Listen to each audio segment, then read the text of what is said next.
안녕하세요. 정동수의 민법 민사특별법 맞서부. 이번 강의는 48강 해제권의 행사하고 그 다음에 해제 효과를 볼 건데요. 예전에도 그랬지만 지금도 해제의 해제권 행사 방법하고 그 다음에 해제 효과는 문제가 항상 배정이 되는 문제입니다. 작년 31회 때도 해제 효과를 충분히 문제를 냈었어요. 그래서 보호되는 사람, 보호되지 않는 사람을 문제를 냈거든요. 그래서 해제 효과 요걸 좀 정리를 하고 계셔야 될 필요가 있는 부분인데요. 자, 먼저 해제권의 행사인데 해제권은 분명히 단독행위예요. 단독행위입니다. 그래서 상대방에 대한 의사표시로 하게 되는데요. 상대방에 대한 의사표시를 한다. 그 다음에 요건 상대방에 도달이 될 때 그 효력이 발생이 됩니다. 일단 해제 의사는 단독행위라는 걸 체크하셔야 돼요. 단독행위가 되기 때문에 원래 조건기한을 붙이면 원래 안 되는 거 아시죠? 단독행위는 일방적으로 효과가 발생이 되기 때문에 조건이나 기한을 붙일 수 없는 게 원칙이에요. 그런데 상대방에게 불리하지 않는 조건이라면 무방하다라고 되어 있긴 합니다. 원칙은 안 되지만. 자, 해제 의사표시가 상대방에게 도달하여 효력이 발생한 후에는 이건 주어 담을 수가 없어요. 철회하지 못한다 그랬거든요. 요게 뭐냐면 해제권은 단독행위이기 때문에 억지로진 물이라고 할까? 주어 담을 수가 없어요. 한번 뱉어버리면 주어 담을 수가 없거든요. 그래서 가끔 어느 시험에 해제를 주장하면서 소송을 제기했는데 중간에 소송을 취하했다. 소를 취하했다 하더라도 해제 효과는 유지가 되는 거예요. 한번 뱉어버렸기 때문에. 그래서 소취하고 해제하고는 관계가 없습니다. 알겠죠? 그래서 한번 도달이 돼버리면 철회가 안 된다는 걸 하나 체크하고 계셔야 되고요.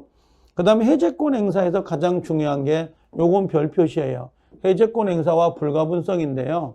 자, 이건 의무규정인 의무규정이에요. 그래서 해제를 좀 쉽게 해요? 어렵게 해야 돼요? 어렵게 놔야죠. 그래서 갑이라는 사람과 을이 해제권자입니다. 이 사람들이 해제권자가 되고 그 다음에 여기에 A라는 사람, B라는 사람, C가 상대방이 있다고 합시다. 그러면 우리가 해제권을 행사할 때게요. 갑이라는 사람이 A에게, B에게, C에게 행사해야 되고 그 다음에 을이라는 사람이 A, 그 다음에 B, C 이게 무슨 말이냐면 해제권자나 상대방이 수인일 때 전원이 또 누구에게요?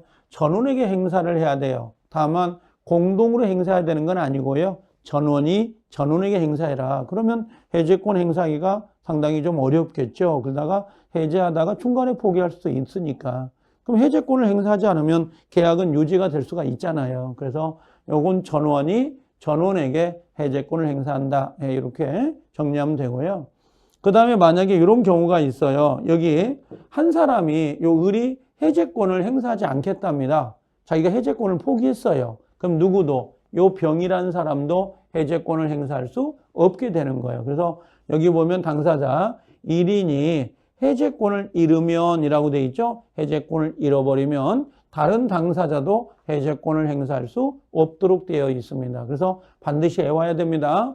전원이 전원에게 해제권을 행사하고요. 한 사람의 해제권이 소멸하면 다른 해제권자도 해제권을 행사할 수 없어요. 그래서 요 1번과 2번은 처음에는 나와요. 나오긴 나오는데 답이 잘 안 돼요. 옳은 지문으로, 답이 옳은 지문으로 나온단 말이에요. 옳은 건데 답이 안 돼요. 얘들은. 답이 안 되고 그냥 들러리처럼 그냥 옆에 꼽사리 껴서 나오는 지문이긴 하지만 그래도 눈에 익은 거하고 안 익은 차이가 있으니까 한번 체크를 하고 갈 필요가 있죠. 자, 그래서 요게 가장 중요한 거고요. 자, 그 다음에 우리가 해제권의 효과가 나오는데요. 해제 효과가 나와요. 이 해제 효과는 반드시 기억을 하고 계셔야 되는데요. 첫 번째는 어떤 거냐? 그러면 첫 번째가 해제 효과는 소급, 무효가 돼요. 소급 무효가 되고, 두 번째는 원상, 회복의 의무가 있어요. 원상 회복 의무. 그 다음에 세 번째는, 손해, 배상 의무가 있다. 이렇게 보시면 돼요. 그래서 소급 무효, 원상 회복, 손해배상 이 세 가지를 가지고 문제를 내는데요. 자, 먼저 여기 보면 소급시효 이렇게 돼 있죠. 소급시효 그럽니다. 소급해서 없어지는 건데 물권 변동의 효과도 당연히 소멸이 되고 이전된 권리도 등기나 인도 없이란 말이 중요합니다.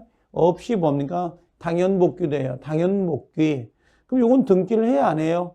예, 등기를 안 해도 당연히 소유권이 누구한테 이전이 돼버린다 생각하시면 돼요. 그래서 갑이라는 사람이 을하고 매매가 됐는데 갑의 집이 여기에 와 있다는 거죠. 이렇게 등기가 돼 있었는데요. 계약 자체가 어떻게 깨진 거죠. 그럼 요 을에 있던 소유권 등기를 말소하지 않더라도 당연히 누구에게? 갑에게 이전이 됩니다. 당연히 갑에게 이전이 된다 이렇게 보시면 돼요. 그래서 제3자와 해제와 제3자의 보호인데 해제된 계약으로부터 생긴 법률관계를 기초로 해서 해제 전이라고 되어 있거든요. 새로운 이해관계를 가진 뿐만 아니라 등기, 인도 등 완전한 권리를 취득해야 되는데요. 이걸 외울 때는 이걸 다 외우더라고요. 이걸 외우지 말고요. 이렇게 생각해 볼까요? 어떤 거냐면 이렇게 생각하면 돼요. 갑이란 사람이 집이 있다가 이렇게 매매가 돼서 집이 넘어왔어요. 이렇게 넘어왔는데 긁고 나서 다시 넘어간 거야, 병에게. 이렇게. 그러면 요 앞에 갑과 을 간의 계약이 해제가 되기 전에 삼자가 나온 거잖아요. 그러면 이게 해제가 된 거야. 그럼 뭐냐? 이걸 해제 전이에요. 해제 전이면 무조건 삼자는 보호가 되는 거예요. 무조건 삼자는 보호가 되는 거고, 그 다음에 여기 해제 후에요. 해제 후에는 어떻게 되냐? 여기가 해제가 됐는데 그 다음에 삼자가 나온 거예요. 이게. 그럼 해제 후에는 누구만 보호되냐면 선이 삼자만 보호를 해요. 아기자는 보호가 안 되거든요. 그래서 해제 전은 무조건 보호되고 해제 후는 선의자만 보호된다는 거. 그걸 잊어먹으면 안 돼요. 그래서 우리가 구체적으로 그럼 보호된 삼자가 누구냐 하고 물어봐요. 이게 31회 때 작년에 문제가 배정돼서 올해 배정되기는 좀 어려운데요. 이거 보호되지 않는 사람, 보호되는 사람 그러거든요. 그럼 보호되지 않는 사람의 키워드가 채권이에요. 채권. 그 다음에 수익자. 자, 이게 뭐냐면 요걸 좀 가볍게 해볼게요. 이게 어떤 거냐면 이렇게 갑이라는 사람이 집이 있는데 이렇게 을하고 매매가 돼서 집이 넘어왔잖아요. 그럼 요 집에 붙어 있는 요 집에 요 매매 목적물입니다. 매매 목적물에 붙어 있는 병에 무슨 전득자. 그 다음에 요 병이라는 사람이 저당권. 요 부동산에 병이 대항력을 갖춘 임차인. 그러니까 이 부동산에 붙어 있는 사람은 기본적으로 보호가 되는 거야. 이걸.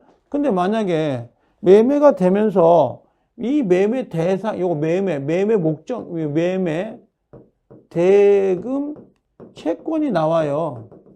그럼 이 매매 대금 채권을 누군가가 압류를 했거나, 그 다음에 가압류했거나, 그럼 이걸 양수받은 경우가 있습니다.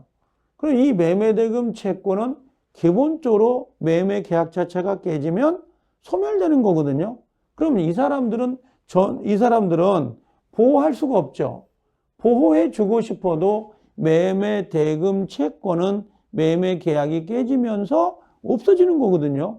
그럼 뭘 보호하겠어요? 그래서 시험장에 가서 매매 대금 채권 이런 글자 여기처럼 이렇게 채권이 나와요. 여기처럼 요 계약상의 채권을 양도받은 양수인, 그 다음에 요 계약상의 채권 자체를 압류한 사람, 채권 나오면 보호되지 않는 사람이라고 보시면 되고, 그 다음에 삼자를 위한 계약에서 양수, 우리가 요 수익자 나오잖아요. 요 수익자도 절대 보호하면 안 되는 사람이에요. 그래서 그렇게 거꾸로 알고 계시면 될 것 같아요. 작년에 이게 문제가 배정이 돼서 올해 좀 나오기 어렵지 않겠나? 채권만 찾으세요. 채권만. 일단은요. 자, 그 다음에 여기 밑에 보니까 원상회복 의무가 있거든요. 계약이 해제가 되면 각 당사자는 처음부터 계약이 이행되지 않았던 것 상태로 회복할 의무가 있습니다. 그래서 여긴 선악이라든지 현존 여부를 불문하고 전부 반환이에요. 원상회복은 전부 반환이거든요.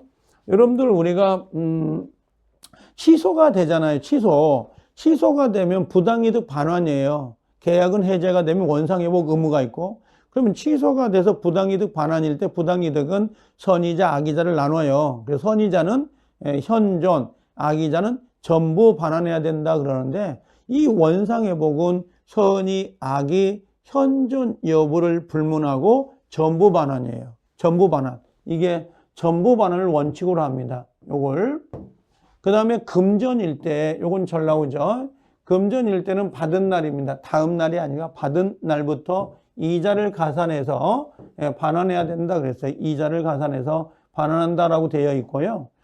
자, 그 다음에 요 이자는 원상회복 범위에 속하는 것이므로 부당이득, 요 부당이득의 성질을 가질 뿐이고요. 여기 손해배상을 의미하는 건 아니에요. 그래서 일단 요거 이자를 가산한다는 거고, 그 다음에 만약에 반환해야 될 것이 물건인 경우가 있잖아. 요 집이 있다. 그럼 뭐예요? 당연히 사용하는 거, 그 다음에 수익하는 거, 이것도 당연히 돌려줘야 되죠. 이게 원상회복이니까. 그 다음에 만약에 금전이었다 그러면 받은 날부터 뭐예요? 이자를 주라라는 거잖아요. 그래서 요것을 줘야 된다 이거죠. 이것을요. 자, 그래서 선이 악이 상관없이 모두 반환해 줘야 되고요. 그 다음에 손해배상은 계약이 해지로 인하여 원상회복과 손해배상은 중첩적이에요. 그러니까 중첩적 행사한다는 것은 이 말과 같아요.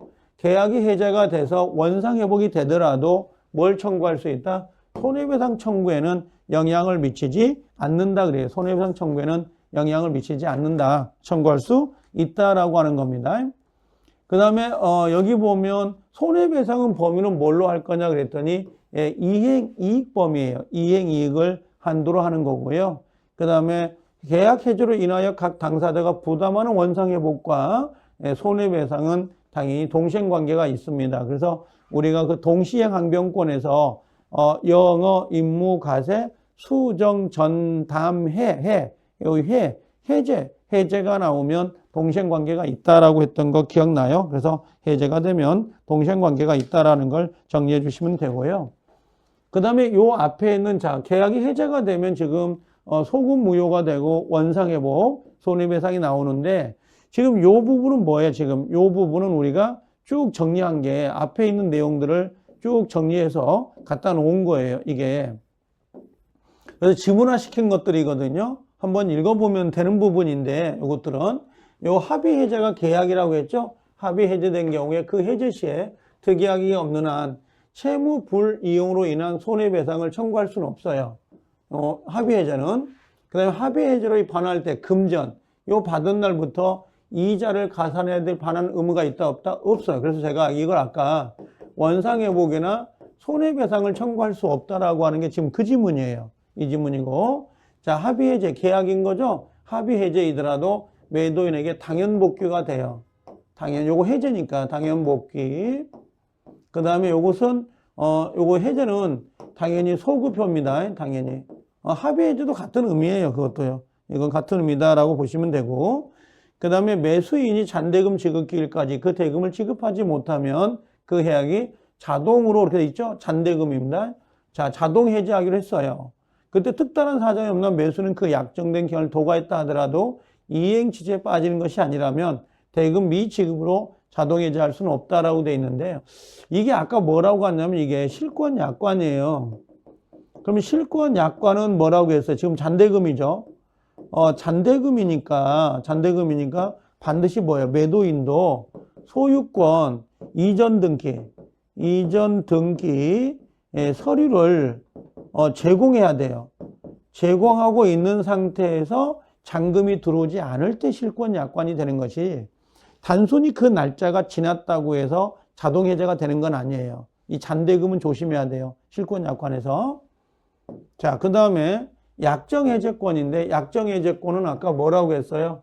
원상회복은 있어요. 원상회복은 있지만 손해배상은 없어요. 이거죠. 그래서 원상회복은 있지만 손해배상은 없다. 이렇게요.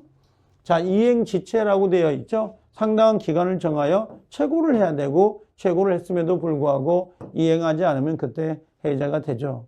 자, 미리 이행거절 의사를 밝혔다. 미리 이행거절 의사를 밝혔다. 그러면 당연히 이건 최고 않죠. 다만 아까 제가 뭐라고 했냐면 미리 이행거절했다 하더라도 이걸 뭐예요? 철회할 수가 있다고요. 철회해버렸다면 이때는 최고를 해야 돼? 안 해야 돼요? 해야 된다. 이런 의미입니다.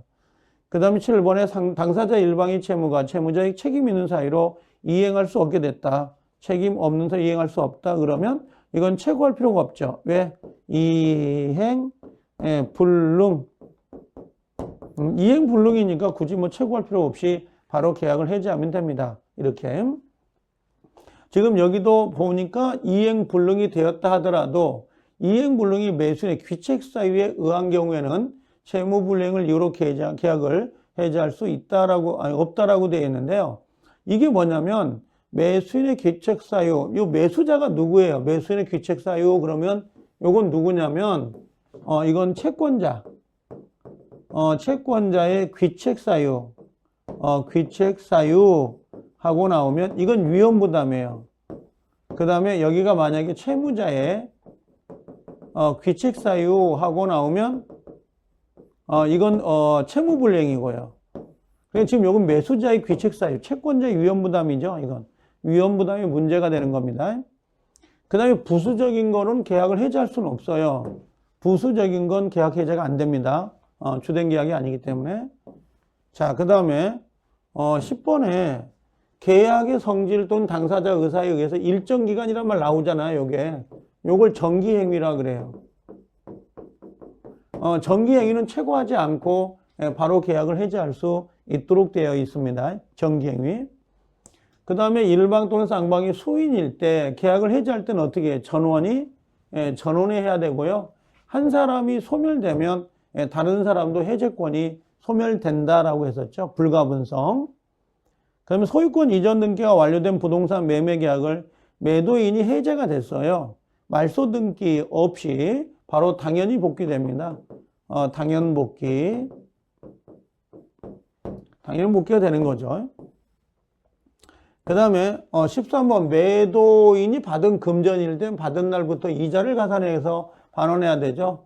원상회복이 있다라고 하는 거고, 그 다음에 14번에 매매계약이 해제되는 후에 매수인 명의로 이전 등기가 말소 등기 되기 전에 해당 사실 모른다라고 돼 있죠. 모른다. 모른 매수인. 이게 뭐예요? 선의. 선의 3자니까 얘는 보호가 되는 겁니다. 자, 그 다음에 당연히 뭡니까? 여기 채무불이행으로 계약이 해제와 더불어 손해배상을 청구할 수 있다. 이 손해배상은 당연히 이행배상이에요. 이행배상이다라는 거고요. 이게 원칙인데 안 되면 신뢰배상을 청구할 수도 있어. 원칙은 이행배상이에요.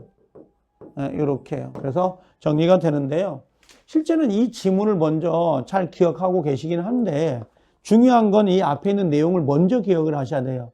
그 내용을 먼저 기억을 하고 그럼 이 지문을 반복해서 읽다 보면 그 허점을 찾을 수가 있거든요. 그래서 그렇게 정리를 하시면 될 것 같아요. 그래서 이번 시간에는 계약의 해지 효과인데 이 해지 효과가 상당히 중요합니다. 꼭 문제가 한 문제씩 배정이 되는 문제이기 때문에 여러 번 이 지문까지 좀 정리를 하실 필요가 있습니다. 자, 고생들 하셨어요.